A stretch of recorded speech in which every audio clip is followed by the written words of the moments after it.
गणपती बाप्पा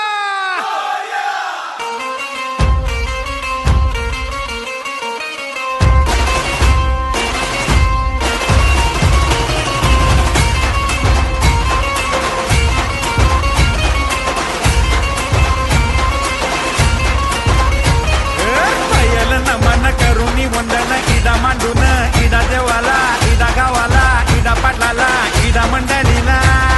आम्ही सांगतो नमन तुम्ही ऐका हो गुणीजन